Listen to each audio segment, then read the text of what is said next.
அருணாச்சல் பிரதேசத்தில் எல்லைப் பகுதியில் இந்திய ராணுவம் சார்பில் நடைபெற்ற ட்ரோன் கவாச் பயிற்சியில் இந்தோ திபெத்திய எல்லை பாதுகாப்பு படை வீரர்கள் கலந்து கொண்டனர்.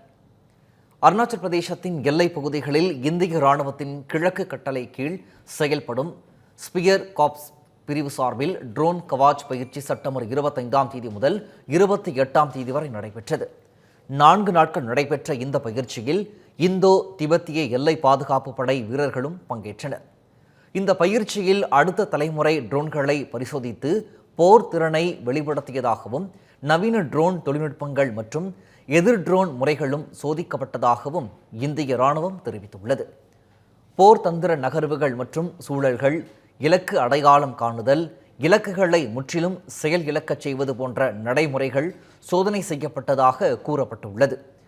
பயிற்சியில் கிடைத்த அனுபவங்கள் எதிர்கால போர் சூழலை புரிந்து கொள்ளவும் ட்ரோன் போர்களின் வெற்றி பெற உதவும் எனவும் குறிப்பிடப்பட்டுள்ளது. மேலும் ட்ரோன் கவாச் பயிற்சி தொழில்நுட்பங்களை தழுவி செயல்பாட்டு திறமையை மேம்படுத்தும் ஒரு முக்கிய படி என இந்திய ராணுவம் தெரிவித்துள்ளது.